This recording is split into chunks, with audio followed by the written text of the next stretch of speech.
Kami menyampaikan di sini bahwa daerah kami setelah tertimpa musibah, kemudian adanya COVID, mudah-mudahan menjadi perhatian pemerintah pusat untuk memajukan pendidikan di kawasan Indonesia Timur. Antara lain yaitu program banyak perguruan tinggi, antara program perguruan tinggi yang akan melakukan akreditasi perguruan tinggi atau akreditasi ya. Program studi, namun kesulitan terkendala dalam banyak hal. Terkadang kekurangan yang tidak prinsip justru menjadi kendala utama dalam proses akreditasi. Padahal untuk meratakan pendidikan terutama di daerah 3T ataupun wilayah Indonesia Tengah dan Timur perlu bimbingan lebih intensif. Ini menunjukkan perhatian pemerintah pusat terhadap perguruan-perguruan tinggi. Kemudian bila diperlukan para anggota dewan siap membantu menjembatani komunikasi antara kementerian dan kampus-kampus yang ada di dapil kami masing-masing. Kita semua di sini tentunya sepakat akan membantu. Mungkin ada permasalahan-permasalahan, kami bisa menjadi jembatan untuk itu semua. Ini mungkin dari saya. Terima kasih. Wassalamualaikum warahmatullahi wabarakatuh. Salam. Terima kasih Bu Sakinah. Kami persilahkan Pak Fikri sekalian, ini beliau katanya. Saya perpanjang dulu Pak, mohon maaf ini. Udah setengah ini ya, kita belum sholat juga. Berarti jam 13.45 ya, semoga. Assalamualaikum warahmatullahi wabarakatuh. Pimpinan dan anggota Komisi 10 yang saya hormati, Mas Menteri dan jajarannya yang saya hormati, langsung saja mungkin karena sudah banyak, saya mungkin tentang kurikulum perlu diskusi di forum lain, tidak di sini, karena Komisi 10 juga belum mendapatkan gambaran utuh, komprehensif. Kemudian tentang anggaran tadi sudah disampaikan, mungkin yang jadi pertanyaan besar yang lebih dari 100% realisasinya, sama penjelasan komprehensif tentang kenapa ada beberapa hal yang tidak tercapai targetnya. Jadi itu saja, dan yang lain tentu tentang P3K sudah dibahas, tetapi saya ingin menyampaikan sebabnya. Kenapa Pemda tidak percaya, sehingga formasi tidak tersedia, tidak percaya bahwa P3K ini nanti digaji oleh APBN. Komisi 10 sudah membantu, sudah mengundang mereka, semua para pihak, termasuk Kementerian Keuangan dan seterusnya, dan sudah dijelaskan. Seperti disampaikan tadi, ada di earmarking, ada apa segala macam, bahkan sampai bukan tugas DPR, tapi ikut-ikut nyebar surat segala macam, itu juga sudah dilakukan. Tapi tidak percaya. Kenapa tetap tidak percaya? Bahkan pakai Zoom juga dilakukan juga, kemudian RDP juga, RDPU, Kunspik juga langsung tetap tidak percaya. Mereka tadi sudah disampaikan oleh Pak Andreas, DAU-nya tidak tambah, dan seterusnya. Karena ada langkah yang ketika mengajukan formasi lewatnya Kementerian Pan-RB, mereka harus menandatangani kesanggupan dari APBD yang mereka punya, sehingga mereka melakukan analisa keuangan daerah. Dari analisa keuangan daerah itu kemudian yang tadinya ribuan menjadi ratusan yang diajukan. Ini mungkin perlu kami sampaikan untuk kemudian dibongkar di pemerintahan. Itu yang pertama. Jadi itu rahasianya kenapa kemudian sudah berbuih-buih, sudah disampaikan tetapi tetap saja mengajukannya kecil. Yang kedua, angkanya kecil Pak. Jadi saya dapat tadi konfirmasi lagi dari tenaga ahli, 19 triliun, 396. Ini kalau dihitung dibagi 1 juta, ya nggak cukup. Ketua Panja yang lalu menyampaikan bahwa nggak cukup Pak kalau 19 triliun. Sehingga angka kecil ini perlu direvisi. Silakan diskusi lagi. Untung yang daftar cuma 500.000. Kalau lebih dari itu ya, dan untung 500.000 dan yang diterima cuma 300.000. Begitu. Kalau tidak ya nggak cukup untuk membiayai itu. Itu begitu kata Panja yang lalu. Kemudian yang kedua saya mengingatkan yang sudah lolos P3K segera saja diproses supaya tidak terulang seperti yang sebelumnya. Tahun 2019 keluar SK-nya 2020 atau 2021.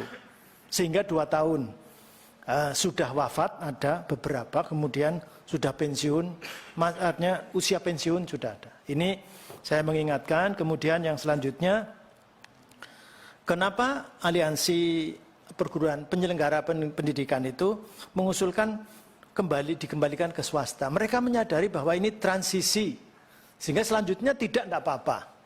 Tetapi untuk sekarang karena gejolaknya luar biasa. Jadi ini permohonan untuk disampaikan, satu transisi, kemudian yang kedua kajian mereka secara konstitusi atau regulasi yang ada itu masih dimungkinkan. Jadi itu ya kenapa mereka meminta supaya dikembalikan ke swasta, karena memang mereka orang-orang terbaik, termasuk kepala sekolah SMK PK yang baru mendapatkan prestasi dan seterusnya, dan ini kepala sekolahnya diterima P3K. Kemudian yang lolos passing grade itu kementerian lain kalau bisa seperti anjuran Mas Nur Purnamasidi, ikut Kemendikbud. Jangan Kemendikbud yang didikte oleh kementerian lain. Nah, begitu saya kira. Istilahnya menjadi bapak. Nah, kemudian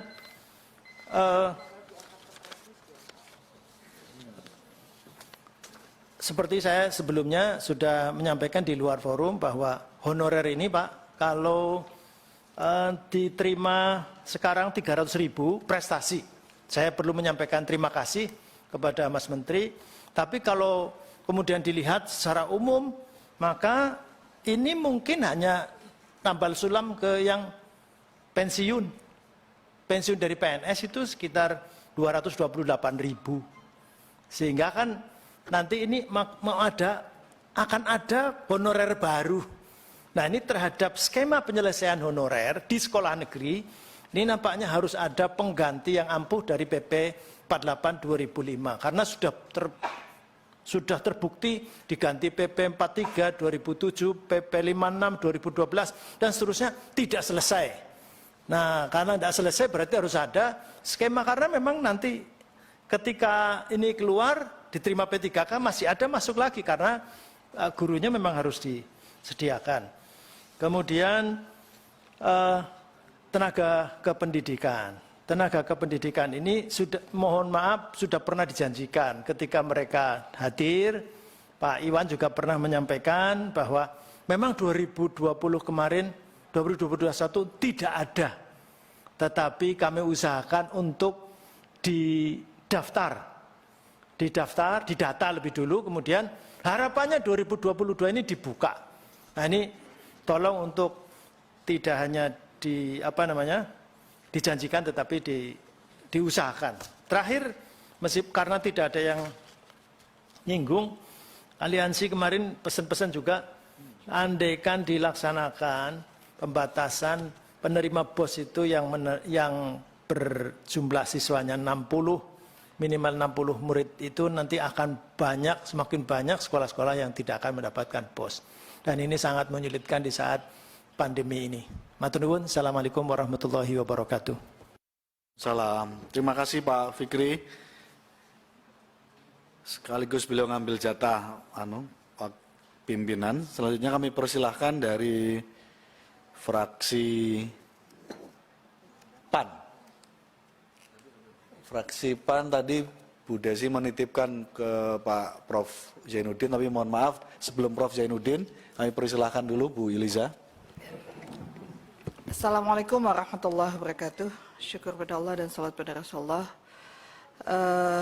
Yang saya muliakan pimpinan dan seluruh anggota Komisi 10, Mas Menteri, Bu Sekjen, dan seluruh jajaran Kemendikbudristek yang alhamdulillah hari ini memberikan paparan yang cukup banyak. Yang udah rindu, udah lama nggak ketemu Mas Menteri. Kita reses cukup lama juga dan waktu kita terbatas sehingga rapat ini harus banyak sekali pembahasan dan kami bingung mau mulai dari mana.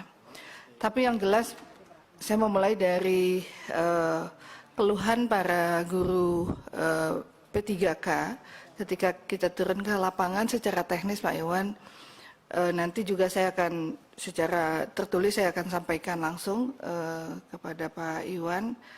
Nanti ada misalnya menyangkut tentang tidak adanya informasi kejelasan periode penarikan data Dapodik gitu ya, dan kemudian masih ada beberapa kode kualifikasi akademik yang tidak terbaca di portal SSC ASN, kemudian tidak konsisten dengan Permenpan RB nomor 28 tahun 2021 pasal 29 dan sebagainya, dan juga masih banyak NIK dan ijazah hasil Fairfield itu tidak sesuai dengan terbaca di SSC ASN. Ini semua untuk pansel mungkin untuk memperbaiki cara mungkin aplikasi atau apa, ini menjadi persoalan besar di masyarakat. Jadi kurang komunikasinya antar pihak Kemendikbudristek, BKN terkait alur pendaftaran, dan juga terlihat di sesi tanya jawab baik di portal resmi IG BKN itu yang saling lempar permasalahan. Ini kan harus diluruskan hal-hal seperti ini. Memang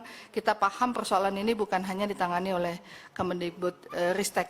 Dan kemudian juga menyangkut guru P3K ini yang memang mereka sudah lulus passing grade, tapi mereka nggak punya farmasi.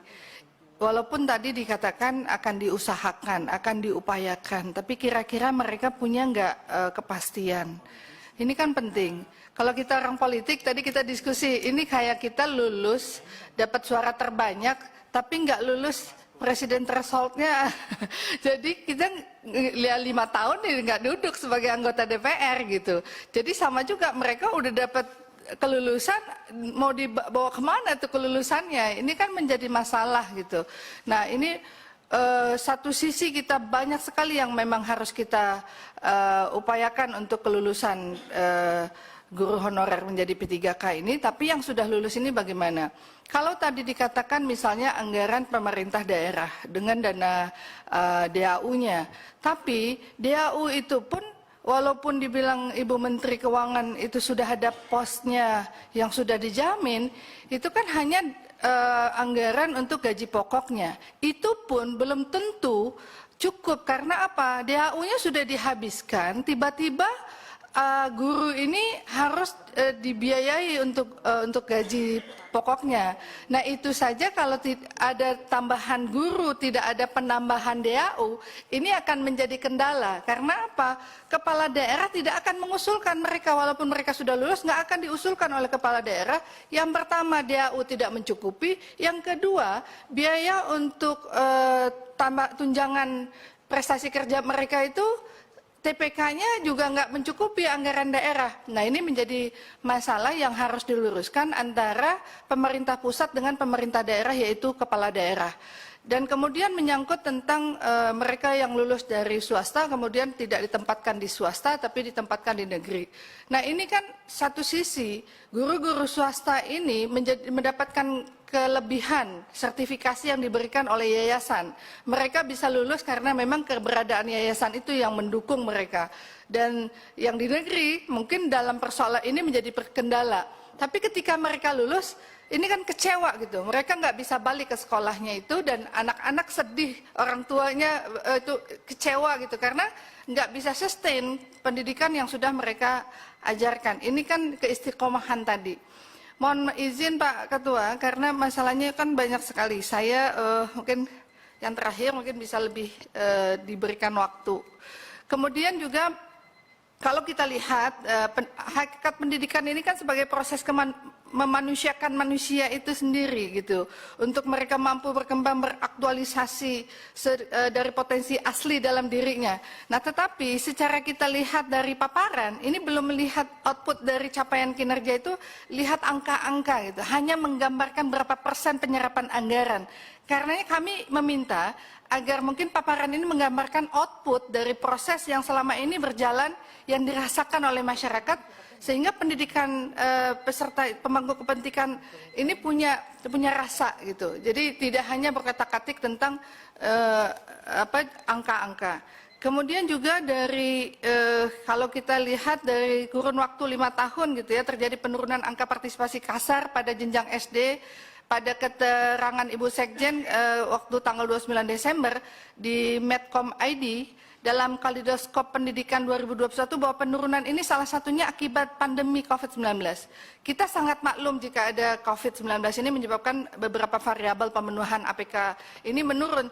Tetapi Undang-Undang Dasar 1945 ini kan sebagai pijakan fiskal bagi pemerintah untuk memenuhi hak dasar pendidikan pada anak umur sekolah dasar harusnya tetap dipenuhi jikalau APK itu di tingkat SMP, SMA, perguruan tinggi itu bisa, mengapa di SD tidak bisa dilakukan? Itu pertanyaannya. Kami meyakini bahwa untuk peningkatan APK ini pemerintah melakukan terobosan dengan salah satunya adalah dengan PIP serta BOS, akan tetapi ternyata ini belum bisa menaikkan APK pada jenjang SD. Nah, kami minta analisa terkait hal penurunan APK SD ini dapat dipaparkan mungkin di dalam pertemuan ini atau secara tertulis gitu. Dan kemudian dalam halaman 20 program prioritas untuk pendidikan dan pelatihan vokasi, kami mengingatkan kepada pemerintah ini agar dalam kaitan dengan sinergisitas antara perguruan tinggi dan DUDI itu ada beberapa catatan, yaitu perlunya sosialisasi sedini mungkin kepada seluruh sivitas akademika